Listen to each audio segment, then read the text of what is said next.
الحمد لله رب العالمين، والصلاة والسلام على رسوله الكريم وعلى آله وأصحابه أجمعين. أما بعد، السلام عليكم ورحمة الله وبركاته. بإذن الله سبحانه وتعالى این حلقه 43 از آموزش کلمت التوحید لا اله الا الله محمد رسول الله می باشد صلی الله علیه و سلم. و البته در حلقه گذشته ما به شما موضوع جدید را بیان کردیم که این کذب در توحید بود و بعد از این نفاق را شروع کردیم. معنای نفاق را که اظهار کردن اسلام و پنهان کردن کفر است به شما ذکر نمودیم و قسمهای نفاق را که 3 تاست بیان نمودیم. البته 2 تاست که بیان نمودیم: نفاق اکبر که انسان را از اسلام خارج می کند و نفاق اصغر عملی و اعتقادی. علامت های نفاق را به شما بیان نمودیم. احکام نفاق و منافقین را ذکر کردیم که 3 قسم است. پس بارک الله فیکم، این مسائل های بود که به شما ذکر کرده شد و در این حلقه به شما بعضی از شکننده های عملی که از جانب نفاق به وجود می آید ذکر خواهیم کرد و این چنین مسائل های دیگری که تعلق به نفاق است. نواقض ها و شکننده های عملی که از نفاق به وجود آمدنش ممکن است به مانندی مسخره و استهزا و شوخی کردن با دین و شک و شبهه کردن بر دین و موالات کافرین یا که دوست داشتن و دوست گرفتن کافرین و تجسس و جاسوسی کردن در بین مسلمان ها برای کافران، برای فایده کافرها و کمک کردن کافرها و جنگیدن با مسلمان ها و حرکت و کوشش و سعی نمودن برای نابود کردن و ضعیف کردن مسلمان ها و خرسند شدن و شادی کردن و راضی بودن در حالت ظاهر شدنی یا که قوی شدنی کفر و کافران یا خرسند و راضی و طرفداری کردن به کافران در حالتی که به بالای مسلمین ظاهر می شوند، به بالای مسلمین می آیند و مسلمان ها را تسلط می کنند، یا که روی گردانیدن از دین و طعن زدن بر حکم از احکام های دینی و سعی و کوشش نمودن به نابود کردن حکم شرعی در بین مسلمان ها یا که تبدیل دادن حکم شرعی به حکم طاغوت و نظام های کفری و قانون های وضعی و کفری را به وجود آوردن. این همه نمودهای شکننده عملیه که یعنی شکننده اسلامی عملیه که از جانب نفاق به وجود می آید. سبحان الله. در حقیقت این مثال هایی که امروز به شما ذکر نمودم شما به چشم سر خود در این عالم امروز می توانید که ببینید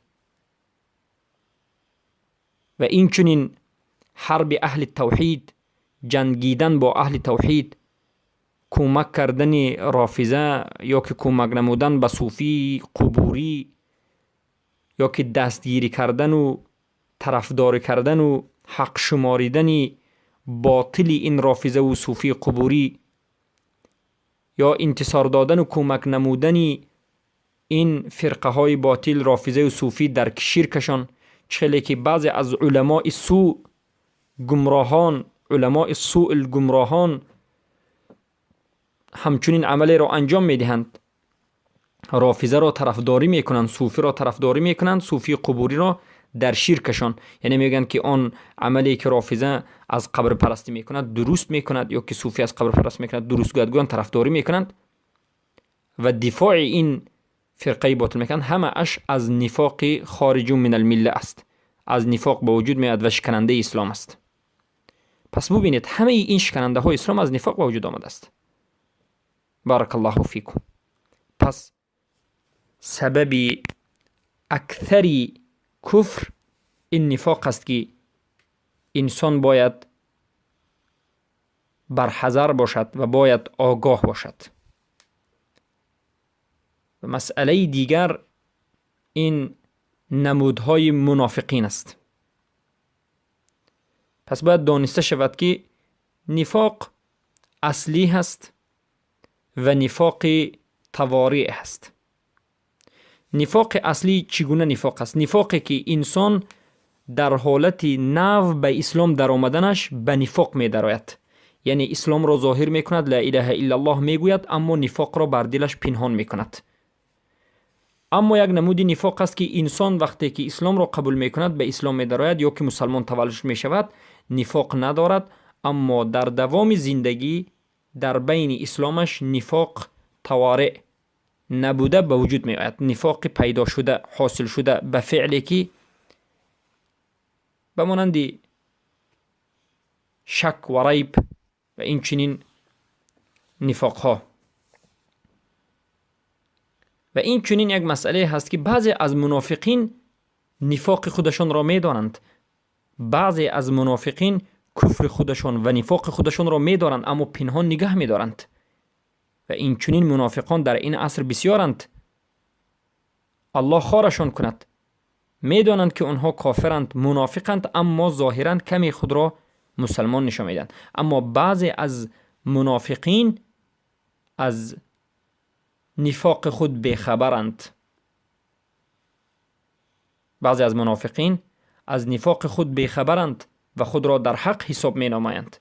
برای همین است که صحابه رضی الله عنهم همه اشان از نفاق می ترسیدند. همه اشان از نفسهایشان از نفاق می ترسیدند. نعوذ بالله من ذلك. نعوذ بالله یعنی من النفاق. نعوذ بالله من النفاق. صحابگان در حقیقت به درجه بالای تقوا و بالای عدالت و به درجه بالای الله ترسی رسیده بودند، به خاطر همین گرچنده که مؤمنی واقعی بودند، گرچنده که الله اونها را تزکیه داده بود، عمر ابن الخطاب، عمر الفاروق رضی الله عنه، کسی که به یک راه اگر قدم ماند همه شیطان های این راه می گریخت، خیلی که حدیثی صحیح در این مسئله آمده است، اذا سلك عمر فجا لسلك الشیطان فجا غیر فجه. عمری که الله رب العزة والجلال از اهل جنتش خبر داد، یعنی عمری جنتی گفت، رسول اکرم صلی الله علیه وسلم به امتشان خبر دادند. عمر حذیفه بن الیمانی را میپرسید که آیا من در جمله منافقین هستم یا نیستم؟ یعنی میترسید. ترسیدن آنها به خاطر نبود که آنها منافق بودند، ترسیدن آنها من باب احتیاط بود. یعنی این مسئله منافق را به نهایت سختگیری میگرفتند، چرا که بناگاه نشود که در حالت نفاق باشد اما نفهمیده ماند. پس برادرانم و خواهرانی بزرگوارم، بارک الله فیکم، مواظب خود باشید و از نفاق ترسید و خود را همیشه در حالت نجات حس نکنید. خود را محاسبه بکنید، فکر کنید، تأمل بکنید که چه عمل را انجام داده ایستاده اید، به خاطر کی انجام داده ایستاده اید، و به نهایت مواظب باشید که بناگاه به نفاق وارد مگردید. پس حالتهای منافق اولا این است که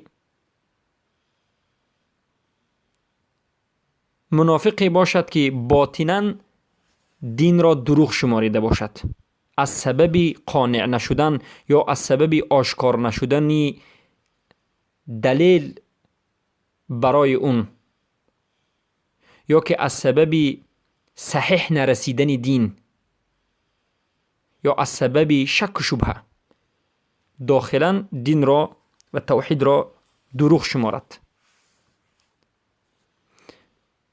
و دومین حالت منافق این که کفرش و دروغ شماریدن توحید دین از سبب حسد باشد. یعنی حقیقت رسیده است، با خبر است، از همه حق با خبر است، اما از سبب حسد و کینه بغض و عداوتی که دارد قبول دین نمی کند. سبحان الله. یا که سبب های دیگر به وجود آمدنش ممکن است از سبب های نفاق. در حالتی که تصدیق دارد، میداند که این چیز حق است، اما رد میکند، دروغ میشمارد، تکذیب میکند و کفر میورزد. مثلا میداند که دین حق است، رسول صلی الله علیه و آله حقا صادقا، داخلا میگوید که در حقیقت این چیزها حق است، لیکن دوست ندارد، ایمان نمی آورد و انقیاد یعنی عمل را انجام نمی دهد. پس این مسئله متعلق به مسائل سبب‌های نفاق و صفت‌های نفاق و درجات و حالت‌ها و نمودهای نفاق در باطن منافق یا که در درون منافق است. بارک الله فیکم. و مسئله دیگری که من میخواهم به شما بیان بکنم این مسئله کلمه زندیق هست، یک کلمه مستورد. یعنی در قرآن و سنت کلمه زندیق استفاده نشده است. برای همین بعضی از مشایخی که از اهل سنت و الجماعت، کبار مشایخ در نزدشان تعلیم گرفته، میگفتند که کلمه زندیق نباید استفاده شود، چرا که در قرآن و سنت نآمده است. شیخ الاسلام ابن تیمیه رحمه الله میگن که، البته شیخ الاسلام ابن تیمیه در کتاب ایمان الاوسط خود میگند ولما كثرت الاعاجم تكلموا بلفظ الزنديق وشاعت في لسان الفقهاء وتكلم الناس في الزنديق هل تقبل له توبة؟ والمقصود هنا أن الزنديق في العرف هو المنافق الذي كان في عهد النبي صلى الله عليه وسلم، فهو وهو أن يظهر الإسلام ويبطن غيره، سواء أبطل الدين من الأديان كدين اليهود والنصارى أو غيرهم، أو كان معطلا جاهدا للصانع والمعاد والأعمال الصالحة والامتناع. شیخ الاسلام در کتاب اوسط میگویند رحمه الله که زمانی که به دین اسلام غیر عرب دیگر ملت ها از فارس و روم داخل شدند و زبان های غیر عرب بینهایت زیاد شد، به لفظ زندیق سخن کردند و لفظ زندیق را، کلمه زندیق را بسیارتر بینهایت استفاده بردند و این کلمه مشهور شد و معروف شد و در بین همه شعله ور شد. در زبان خصوصا فقها این کلمه را استفاده بردند و بسیارتری مردم این کلمه را استفاده برد و سخن می کردند و می گفتند که آیا توبه زندیق قبول می شود یا نمی شود. و شیخ الاسلام میگن که زندیق در اینجا میگن مقصد از کلمه زندیق این در عرف همان منافقای هستند که در عهد رسول اکرم صلی الله علیه و سلم وجود داشتند. یعنی زندیق همین که نفاق است، میگن زندیق به معنای منافق است، همون منافقایی که در عهد رسول اکرم صلی الله علیه و سلم وجود آمدند. چگونه منافق؟ همون منافقایی که اسلام را ظاهر کردند و کفر را باطن کردند. منافق اکبر، نفاق اکبر. فرق ندارد که میگن در باطنش دین از دینها را پنهان کرده باشد، به مانند یهود، نصارا او یا چیز دیگر، یا که معطل باشد یا که رد کننده بر دین باشد. پس کسی که ظاهرا خود را مسلمان و باطنا کفر را قبول میکند، این میگن منافق است، منافق اکبر. و زندیق هم همین معنا را دارد. پس کلمه زندیق معنایش چیست؟ معنایش نفاق اکبر. زندیق به معنای منافق. بارک الله فیکم. البته این سخن شیخ الاسلام ابن تیمیه در کتاب مجموعه الفتاوی وجود دارد. و این چنین شاگرد شیخ الاسلام ابن تیمیه ابن القیم الجوزی در کتاب طریقة الهجرتین ذکر میکنند و در مسئله زندیق میگن طبقة الزنادقه و هم قوم اظهروا الاسلام و متابعة الرسول وأبطنوا الكفر ومعاداة الله ورسوله وهؤلاء المنافقون وهم في الدرك الأسفل من النار. طبقه های زندیق ها میگند اینها همون قومی که اسلام را ظاهر کردند، متابعت و پیروی رسول الله را ظاهر کردند، اما کفر و دشمنی الله و رسولش را پنهان در درونشان نگه داشتند. و اینها میگند این زندیقا یعنی منافقان هستند و اینها کسانی هستند که پایان ترین و چقرترین و پسترین جای دوزخ جای همین ها است. جایشان پسترینی از آتش جهنم است. سبحان الله. پس کلمه زندیق معناش این نفاق است یا که منافق است. بارک الله فیکم. پس از اینجا فهمیدید که زندیق چی معنی دارد. زندیق این منافق است و منافق البته نفاق اکبر، یعنی از اسلام بیرون کننده. پس باید بدانید که نفاق پیدایشش از دروغ است و دروغ هم از نفاق است. چخیلی که ابن القیم جوزی در کتاب مدارج السالکین ذکر میکند و میگند زرع النفاق ينبت على ساقين ساقية الكذب و ساقية الرية. یعنی نفاق از دو چیز می سبزد و به وجود می آید، از دو ساق، دروغ و ریا. وقتی که انسان دروغین است و در همه عملش دروغ است، نفاق به وجود می آید. و این چونین وقتی که انسان ریا را انجام داد، نفاق به وجود می آید.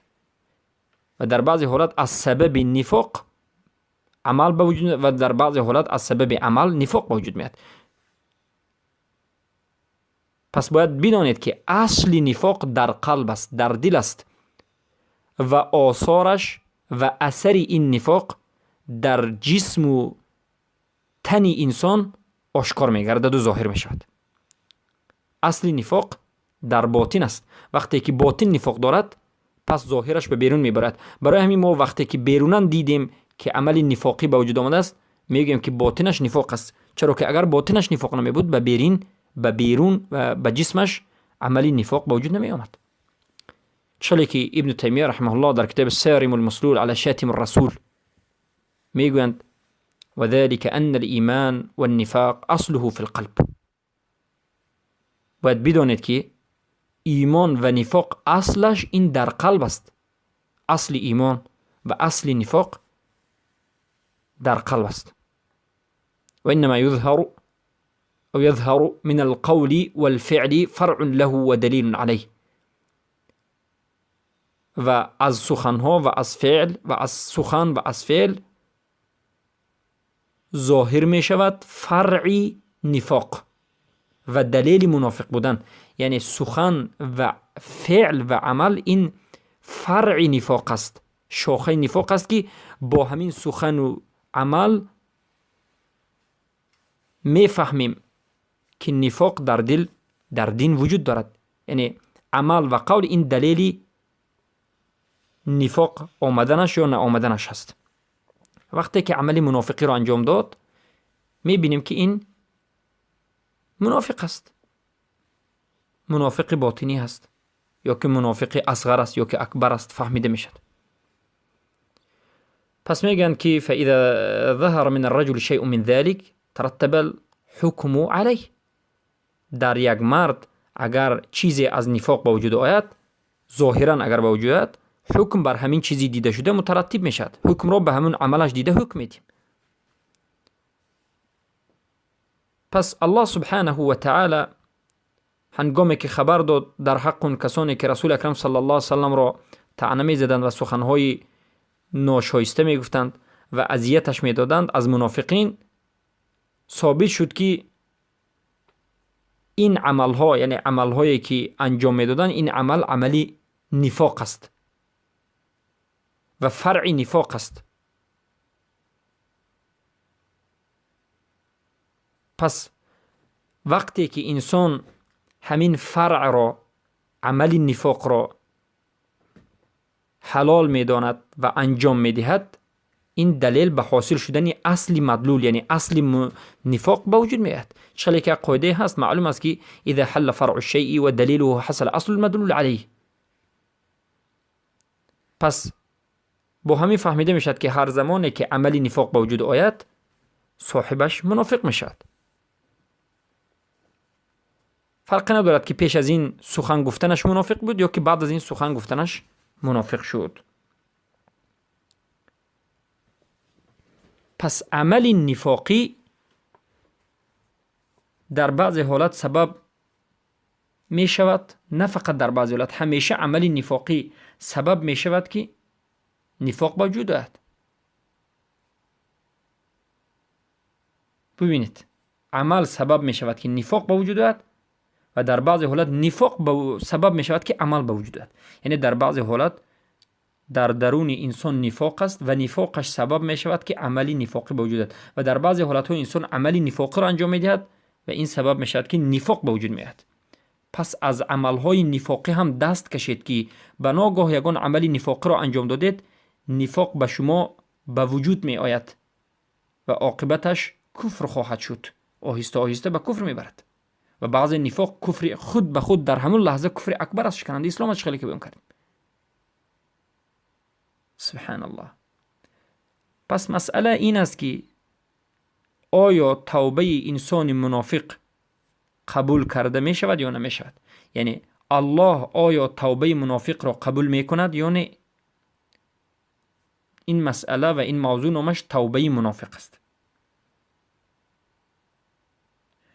پس آن چیزی که بین منافق و بین الله هست در باطن، در حقیقت در بعض حالتها منافق توبه می کند و مسلمان می شود بعد از کفرش. یعنی بین خودش و بین الله درونی، نفاق درونی که ما بیخبریم، منافق از این نفاقش توبه می کند و با الله باز می گردد و از کفرش ایمان می آورد. و در بعض حالتها اینچنین حادثه شدنش ممکن است، خیلی که الله در سوره نساء آیه 146 به ما خبر داده است: ان المنافقین فی الدرک الاسفل من النار ولن تجد لهم نصیرا إلا الذين تابوا وأصلحوا واعتصموا بالله وأخلصوا دينهم لله فأولئك مع المؤمنين. البته و هر آین منافقین در پایان ترین و سختترین از جهنم آتش سوزانند و هرگز برای آنها نصرت دهنده کمک کننده یافت نخواهد شد مگرم آنانی که توبه کرده اند و اصلاح شده اند و چنگ زده اند به الله و اخلاص کرده اند در دین الله برای الله، پس اونها با همراهی مؤمنانند. یعنی الا الذين تابوا، مگرم آنانی که توبه کردند.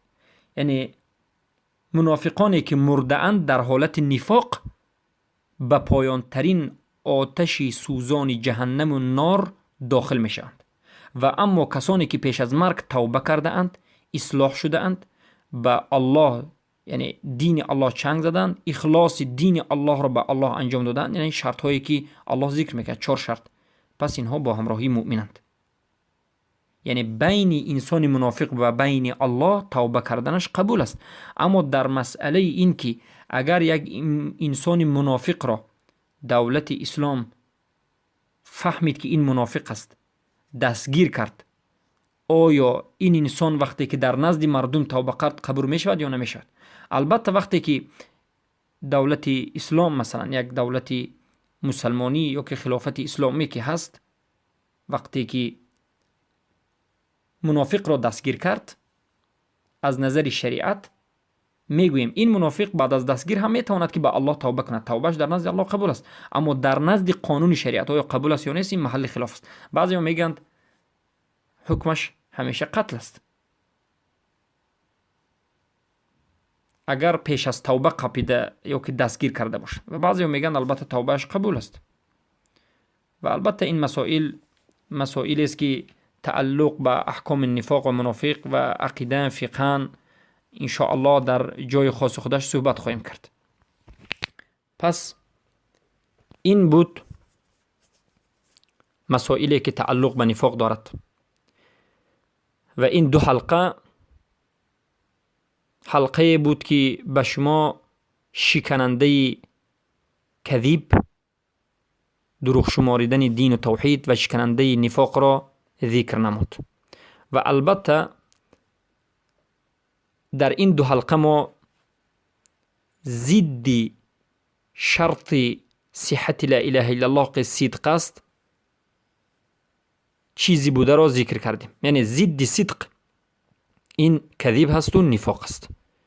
وقتی که نفاق و کذب آمد صدق نابود می شود و انسان کافر خواهد شد. و لا اله الا الله گفته اش به اون منفعت نخواهد بخشید. مقصد ما اساس این است که ای مسلمان آگاه باش، با خبر باش که لا اله الا الله به صدق منفعت نخواهد بخشید. لا اله الا الله که همراهش نفاق است و کذب است به تو هیچ فایده نخواهد آورد. سبحان الله. پس با همین ما به شما 3 شرط لا اله الا الله و 3 ضد این شرط ها را ذکر نمودیم. علم که ضدش جهل است، یقین که ضدش شک و شبهه و ریب است و صدق ضدش کذب و نفاق است. بارک الله فیکم. در حلقه های آینده شرط 4م، 5م و 6م و 7م باقی مانده از شرط ها با همراهی ضدش